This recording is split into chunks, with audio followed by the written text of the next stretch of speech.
Hey there, dart nerds, double mechanics, and tungsten tacticians. Welcome back to Dartbrain, the podcast where your darts don't always hit their target, but your insecurities never seem to miss. Today we're tackling a heavyweight battle inside your dart brain, confidence versus self-doubt. If this were a boxing match, confidence would walk into the ring wearing a silk robe, calm, collected, and humming its walk-on song. Self-doubt, on the other hand, would already be shadowboxing in the corner, trash-talking you in your own voice and trying to convince you that you've forgotten how to throw entirely. Here's the thing. Confidence is one of the most important guardians in your dart brain. In fact, back in episode 4, I said it straight out. Confidence is the guardian of guardians, the keystone, the captain of the mental team bus. Without it, the wheels wobble, the steering shakes, and eventually the chimp takes the wheel and drives you straight to Meltdown Motel. So what is confidence, really? Psychologist Albert Bandura called it self-efficacy, the belief in your ability to execute the skills you've practiced, especially under pressure. Robin Veely, who did some of the most important work on sports confidence, defined it as the belief or degree of certainty individuals possess about their ability to be successful in sport. Wow, that's a mouthful. Let me give it to you in a darts translation. Confidence is the voice in your head that says, yeah, I've hit this double before, and I can hit it again. Instead of the gremlin voice that whispers, you've missed this double so many times, you might as well start crying now. But here's the kicker. Confidence is fragile. It doesn't take much for self-doubt to sneak in. One sloppy throw, one missed double, one buddy in the pub reminding you that you blew a 3-0 lead last week, and boom, confidence wobbles. Because unlike steel-tipped darts, confidence isn't made of tungsten. It's more like Jenga blocks. You can build it tall, but pull out the wrong piece and suddenly it feels like the whole tower might collapse. That's what makes this episode so important. We're going to unpack confidence from a psychological perspective. What is it? Why do you need it? Why does it collapse so easily? And, most importantly, how do you make it resilient? We'll talk about the difference between focusing on the process versus obsessing about the outcome. Because, spoiler alert, confidence doesn't live on the scoreboard. It lives in your routines, your preparation, and your ability to keep throwing with purpose even when the scoreline isn't going your way. We'll talk about how routines build confidence, those little consistent habits that give you an anchor. If your pre-throw routine is solid, then even when the pressure is high, you have something steady to lean on. It's like muscle memory for your brain. The more consistent the routine, the more confidence you can borrow from it when the chimp starts panicking. And we'll connect confidence to resilience, the ability to bounce back. Because a confident player isn't someone who never misses, it's someone who can miss, shrug, reset, and still believe the next dart is going in. Confidence and resilience are like best friends. Self-doubt, meanwhile, hangs out with sulking and sabotage at the 7-Eleven down the street. Now, if you've been with us since episode 5, you'll remember we laid down 5 concrete tools to build your confidence. Reframing your self-talk, standing like you believe it, practicing under pressure, talking to loved ones before competition, and tracking your past wins with a confidence log, or, as I like to call it, the cookie jar. In today's episode, we're going to expand on those tools, dive deeper into the psychology behind them, and show you how to turn confidence from a fragile balloon into something more like a dart barrel, heavy, balanced, and hard to break. So stick with me, because today we're putting self-doubt back in its cage and letting confidence take its rightful place at the hockey. Part 1. What is confidence? Psychology 101 with a tungsten twist. All right, let's start with the basics. What exactly is confidence? Because let's be honest, darts players throw around that word like Shane throws around excuses. Didn't hit the double because I wasn't confident. I need to get my confidence back. I lost my confidence after the first leg. Confidence has become this mysterious darting currency, something you either have in your pocket or you don't, like it's loose change you can accidentally leave in yesterday's jeans. But sports psychology gives us a more precise definition. Confidence isn't magic, it isn't luck, and it isn't something that disappears into the night like your practice routines after 3 pints. Albert Bandura described confidence or self-efficacy as your belief in your ability to successfully perform a specific skill in a specific situation. Notice the key words there: belief, ability, specific skill, specific situation. Confidence isn't a vague, I'm awesome. That's cockiness. It's, I believe I can execute this skill right here, right now. Let's translate. You walk up to the hockey needing 32 to win. Self-efficacy isn't believing you're destined to win the match. It's believing you can throw the dart into that little double 16 bed because you've done it thousands of times before. That's confidence. Robin Veely, a giant in the world of sports psychology, expanded on this and created a model of sports confidence. She broke confidence into three main sources. 1. Confidence from preparation, knowing you've put in the reps. 2. Confidence from performance, having a track record of hitting your shots. And 3. Confidence from self-regulation, trusting you can manage your focus, emotions, and nerves under pressure. If Bandura gave us the blueprint, Veely gave us the IKEA instruction manual. And yes, sometimes it feels just as confusing.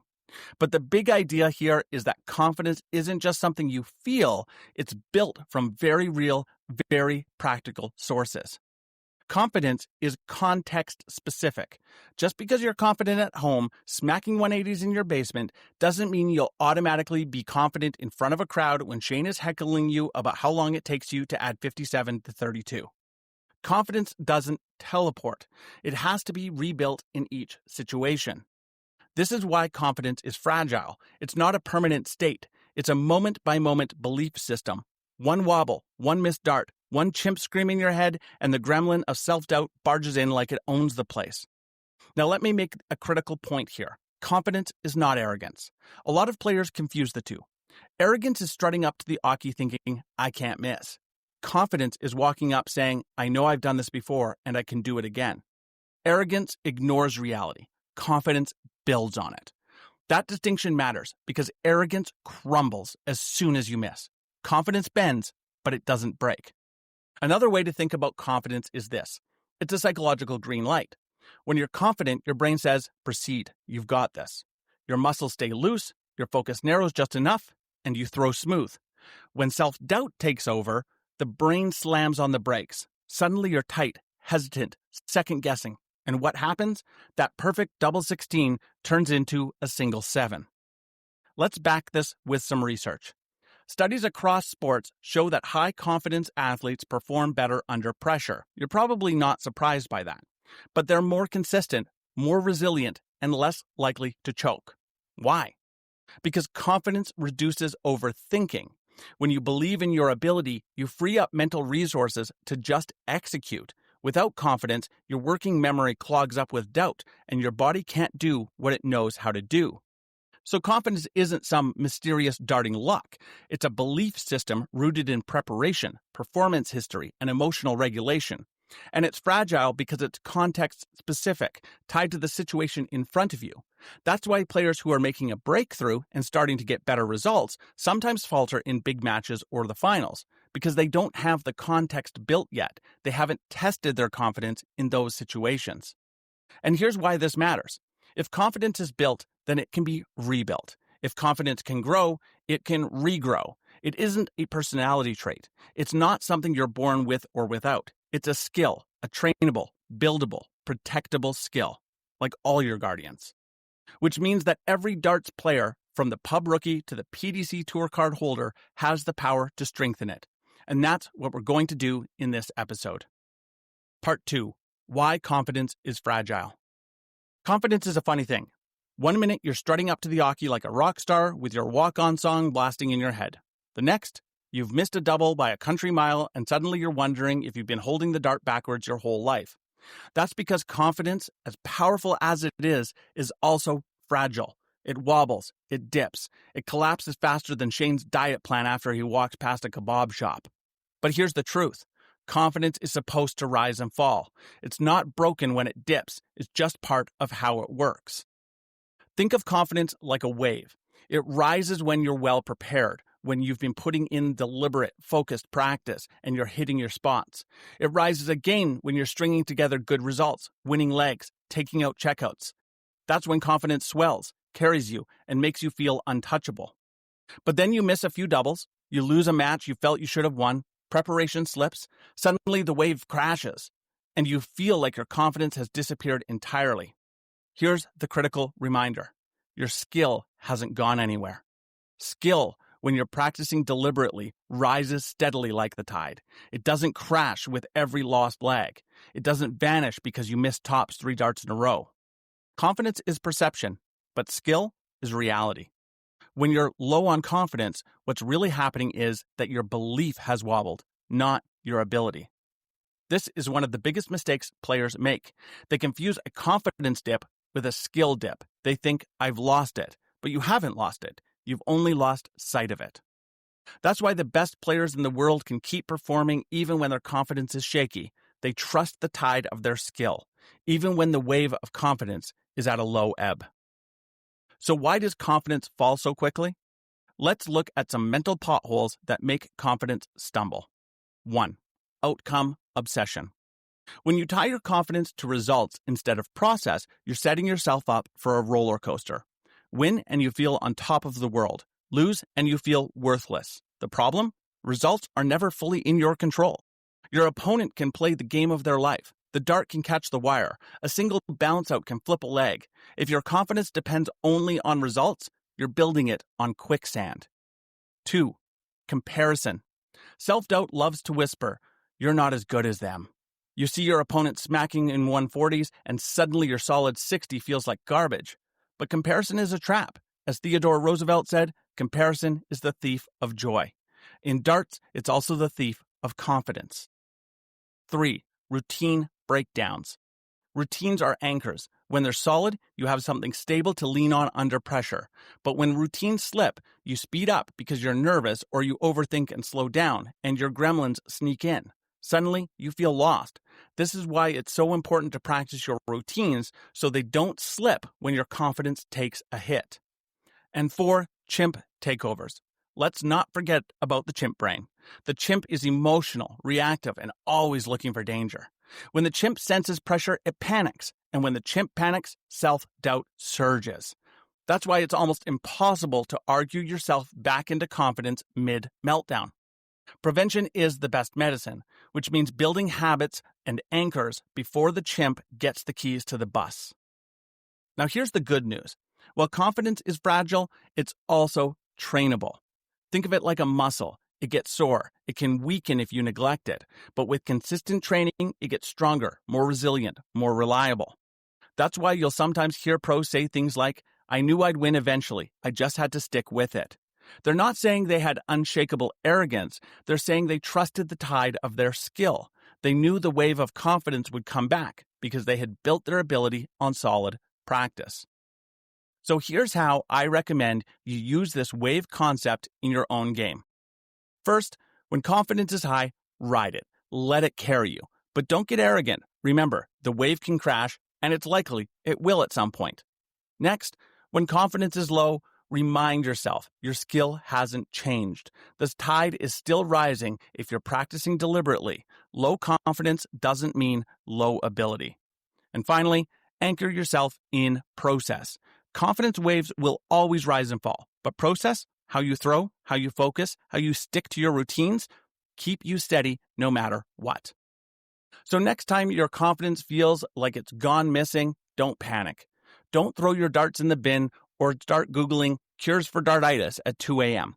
Just remind yourself, confidence is a wave. It rises, it falls, but the tide of your skill is always there, quietly, steadily climbing. Confidence may scream in your head when it's low, but your skill is whispering, relax. You still know how to do this. Part 3, how to grow your confidence and make it resilient. So now we know, confidence is fragile. It rises, it falls, it crashes like Shane's Wi-Fi when he forgets to pay the bill. But fragile doesn't mean useless. It means we need to understand how to build it, protect it, and make it more resilient. Think of confidence like a dartboard hung outside. If it's made of cardboard, the first bit of rain destroys it. But if it's bristle with a proper surround, it holds up. The difference isn't whether it rains. It always rains. The difference is whether you've weatherproofed your confidence. Here's mistake number 1 most players make. They tie their confidence to outcomes. I feel confident when I win. I'll feel confident if I hit a 180. But that's like saying, I'll only eat if someone brings me cake. You've outsourced your nourishment. You've outsourced your belief. Outcomes are never fully in your control. They depend on your opponent, the conditions, sometimes even pure luck. If your confidence lives in outcomes, it will rise and fall like the stock market. Instead, real confidence is built on process. Did I stick to my routine? Did I focus on one dart at a time? Did I throw with trust, not tension? When you root your confidence in process, it stabilizes. You can lose a match and still walk away confident because you trusted your process. You can even average lower than usual and still feel good because you kept your head and stuck to your plan, which, even if you're struggling, is the best chance you have to win anyways. So why would you do anything else? This is why coaches in every sport drill in the mantra, control the controllables. Confidence isn't about guaranteeing results. It's about guaranteeing that you'll do what you set out to do regardless of the scoreboard. Peter Snakebite Wright is the human embodiment of resilience and confidence. Here's a guy who lost in his first World Championship final in 2014. Then he lost again in countless majors. For years, he was the bridesmaid, never the bride. Lesser players would have crumbled under the weight of self-doubt. But Wright kept working. He kept practicing, refining, and, most importantly, telling himself, I can win one of these. Eventually, in 2020, he did, beating MVG in the Ali Pali final. And then, just to prove it wasn't a fluke, he did it again in 2022. Snakebite's story proves that confidence and resilience aren't just about surviving one bad night. They're about persisting through setbacks until the payoff comes. Consistency in routines. Confidence anchors. Routines are like tent pegs in a storm. Without them, confidence gets blown around in the wind. With them, you've got something to hold on to. Every pro has a routine, even if it doesn't look dramatic. Some line up their feet, take a breath, look at the target the same way. Others have quirky little rituals, tap the thigh, bounce the dart, whisper a word. But the routine isn't for style points, it's for stability. When pressure hits, routines anchor you. They give you a sense of, I know what comes next. That familiarity breeds calm, and calm breeds confidence. This is why breaking routines is so dangerous. If you rush, or suddenly slow down, or let nerves hijack your rhythm, you give self-doubt an opening. The chimp brain screams, something's wrong, and your confidence plummets. So if you want more resilient confidence, make your routine non-negotiable. Practice it, protect it, treat it like your darting fingerprint, unique to you and always there. Gary Anderson has one of the smoothest throws in darts, but what people often forget is how much his confidence was tested. In the 2015 World Championship final facing Phil Taylor, the Phil Taylor, Anderson looked like the underdog. Taylor's aura of invincibility was real, and most players wilted in that spotlight. But Anderson stood tall. He didn't play the name, he played the board. He kept his routine steady, kept his confidence rooted in process, and won his first World Championship. That victory wasn't just about skill, it was about resilience against the intimidation factor of Taylor's legacy. Confidence and resilience are basically inseparable. Confidence is the belief I can do this. Resilience is the belief I can bounce back when I don't. Put them together, and you've got a player who can survive anything. When you're confident, misses don't destroy you. They challenge you. You can shrug, reset, and hit the next dart. When you lack confidence, every miss feels like a disaster. You spiral, you collapse. Research backs this up. Athletes with higher confidence are more resilient under pressure. They interpret mistakes as temporary, not permanent. Instead of thinking, I always miss doubles, they think, that was one off, but the next one's mine. And here's a funny paradox. Resilience feeds confidence too. Every time you bounce back from a miss, you prove to yourself that you can. And every time you prove it, your confidence grows. It's a feedback loop, a positive spiral. Here's a great story about resilience and confidence. Fallon Sherrock's 2019 World Championship run was one of the greatest confidence stories in darts history. Walking into Alexandra Palace, she wasn't just another debutante. She was carrying the weight of expectation, criticism, and the pressure of being the only woman in the draw that year. That's a confidence stress test if there ever was one. She didn't just survive it, she thrived, taking out Ted Evans and Mensur Suljovic with the whole world watching. The skill was there, sure, but what made it historic was her confidence. She trusted herself in the biggest moment of her life. That run shows exactly what we mean by confidence turning resilience into performance. Fallon could have collapsed under the chimp screaming, "Don't mess this up!" Instead, she fed the guardian, shut down the gremlin, and walked into darts history. Why confidence helps you play better. Let's get scientific for a second. Why does confidence actually improve performance? Here are 4 reasons. 1. It frees up working memory. When you're confident, you don't overthink. You let your body do what it's trained to do. Studies show that overthinking under pressure, called paralysis by analysis, is one of the fastest ways to choke. Confidence short-circuits that process. 2. It reduces anxiety. Confidence tells your nervous system, you've been here before. Relax. And a relaxed throw is almost always a better throw. 3. It sharpens focus. Confident players are better at locking in on the target. Doubt scatters attention. Confidence narrows it. And 4. It changes body language. Standing tall, breathing steady, routine consistent. All of this feeds back into your mind. Remember Amy Cuddy's work on power poses from episode 3? Confidence changes your body, and your body reinforces confidence. So it's not just that confidence feels good, it literally sets up the psychological and physical conditions for your best darts to appear. Okay, so how do you actually turn confidence from fragile glass into toughened tungsten? Here are some principles. 1. Detach from outcomes. Anchor your confidence in preparation, process, and routines. You can win playing poorly, and you can lose playing awesome. Your goal is to follow your process and play your best, no matter the outcome. 2. Make routines sacred. Don't just practice your throw, practice your pre-through sequence until it's second nature. 3. Collect evidence. Keep a confidence log. More on that later in this episode. Build a bank of proof that you can do this. 4. Practice under pressure. Deliberately simulate stress so that you prove to yourself you can handle it.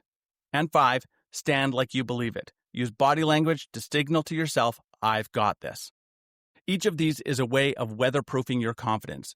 They won't make you invincible. You'll still miss. You'll still wobble. But instead of collapsing, you'll bounce. So here's the takeaway.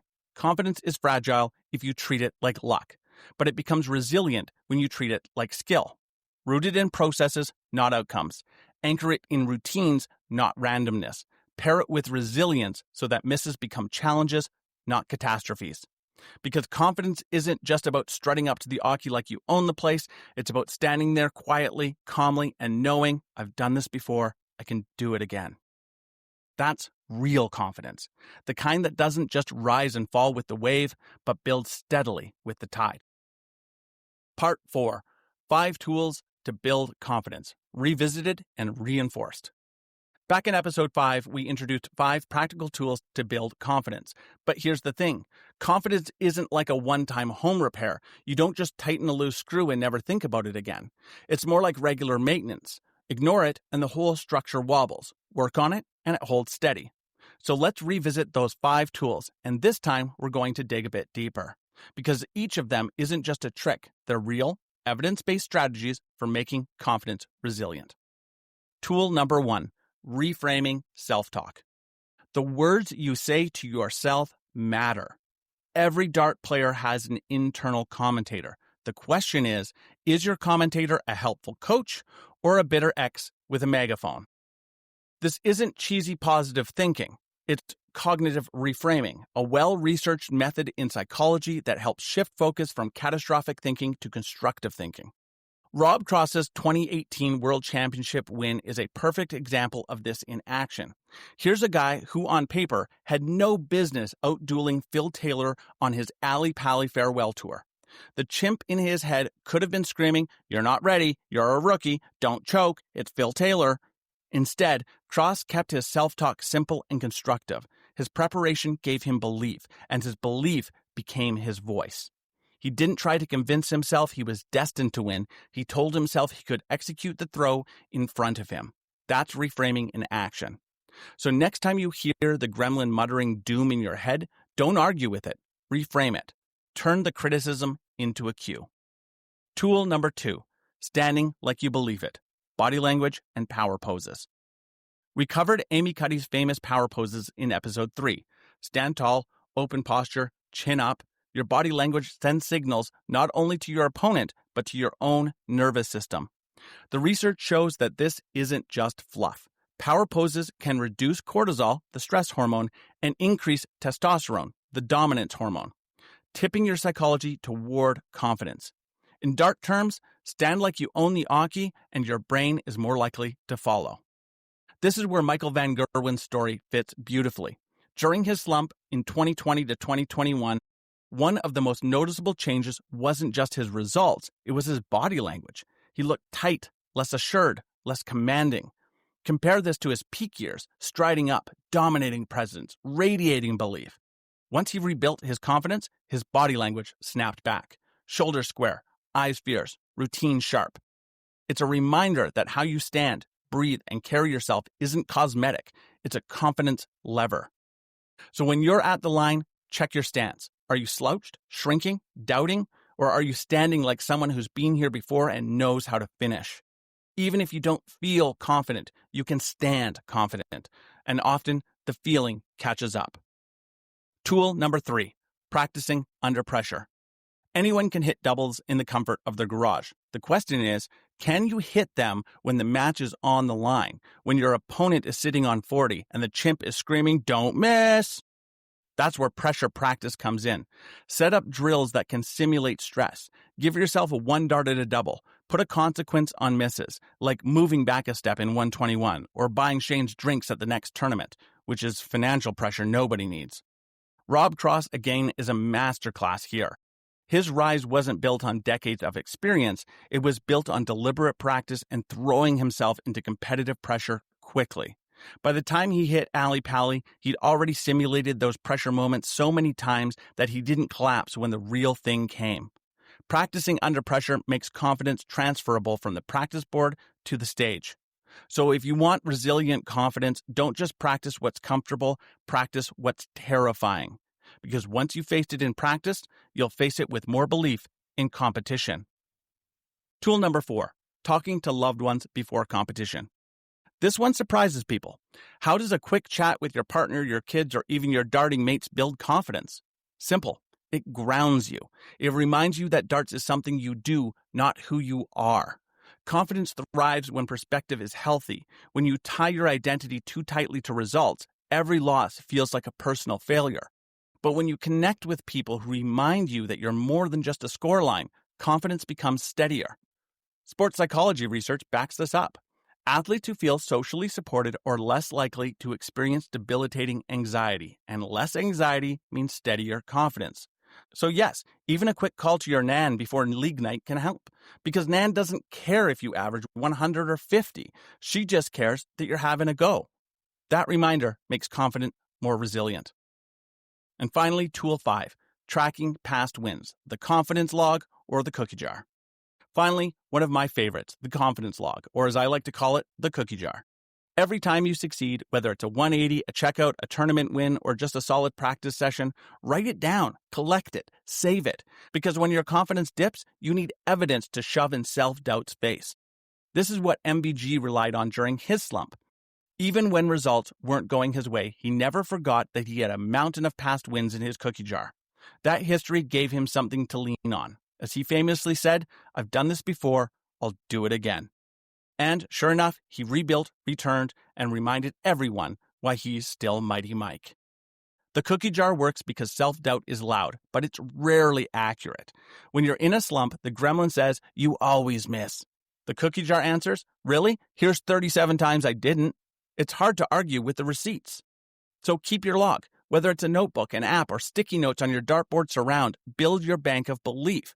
Then, when the wave of confidence crashes, you've got proof that the tide of your skill is still there. And here's another layer to the cookie jar. Don't just write down your wins. Put them on display. Trophies, medals, plaques, or even that slightly crooked highest checkout certificate from league night. These aren't just dust collectors, they're confidence anchors. Every time you walk past them, they remind you, "I've done this before." In psychology, this is called a cue of competence, a visual trigger that reinforces your belief in your ability. It's why athletes decorate their walls with medals or frame their big wins. Confidence isn't built on wishful thinking, it's built on evidence, and trophies are the shinier, heavier kind of evidence. So those are the 5 tools revisited. Reframe your self-talk, stand like you believe it, practice under pressure, talk to loved ones, and track your past wins. Each one is a way of weatherproofing your confidence. They don't eliminate self-doubt. The gremlin will always whisper, but they turn the volume down, and they give your confidence guardian the upper hand. Confidence may rise and fall like a wave, but with these tools, you're not just waiting for the wave, you're building the tide. All right, let's hit the recap bullseye. Today, we've taken a deep dive into confidence versus self-doubt, one of the most important battles inside your dart brain. We started by asking, what is confidence really? Not just a feeling, not just a lucky streak, but in psychological terms. The belief in your ability to execute the skills you've practiced in the moment you need them. Bandura called this self-efficacy. Veely gave us the sports confidence model. In dart terms, it's the quiet inner voice saying, I've hit this before, I can hit it again. Then we looked at why confidence is fragile. It rises and falls like a wave, influenced by preparation, results, comparison, and the chimp brain. But the tide of your skill, if you're practicing deliberately, rises steadily underneath it. That's the key reminder. Low confidence doesn't mean low ability. It means your perception has wobbled, not your skill. From there, we explored how to make confidence resilient by rooting it in processes, not outcomes. By protecting it with routines, by pairing it with resilience, bouncing back instead of spiraling down. And by remembering that confidence isn't just fluff. It literally changes your psychology, your focus, your anxiety levels, and ultimately, your results. And finally, we revisited the 5 practical tools to build confidence. 1. Reframing self-talk, turning the chimp's panic into the professor's calm coaching. 2. Standing like you believe it. Power poses and body language shape your psychology. 3. Practicing under pressure. Simulating stress so belief transfers from practice to play. 4. Talking to loved ones before competition, grounding yourself in support and perspective. And 5. Tracking your past wins and displaying them. The cookie jar and the trophy shelf reminding you of your evidence bank. And here's where we tie it back to the dart brain model. In episode 4, I said confidence is the most important guardian, the guardian of guardians. Why? Because every other guardian, optimism, positive imagery, enjoyment, regulation, is amplified when confidence is strong. And every gremlin, self-doubt, negativity, stress, fatigue, is louder when confidence is weak. Confidence doesn't just hold its own ground, it tips the whole battlefield. So here's your call to action. This week, I want you to pick one confidence tool and put it into practice. Not a full personality transplant, just one.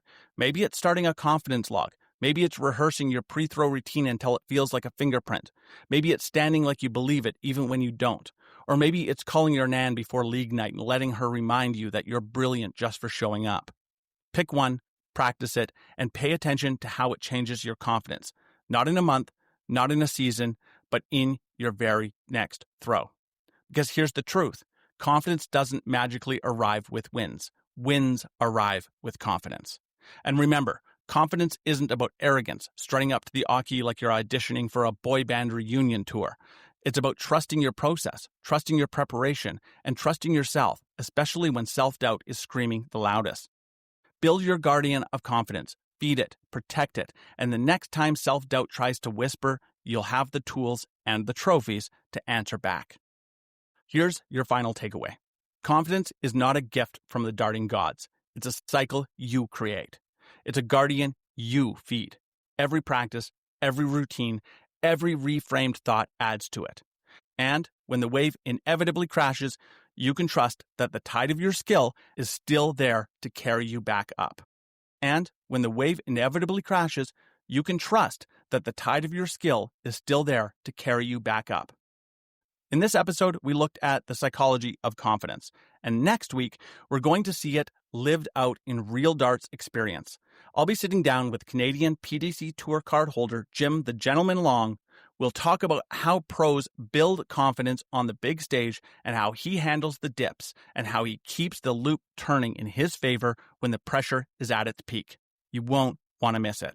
So until then, take a breath, trust your throw, and for the love of tungsten, don't let the monkey drive the bus. This has been Dart Brain. I'm Clint Clarkson. Until next time, stay focused, throw with purpose, and train your dart brain.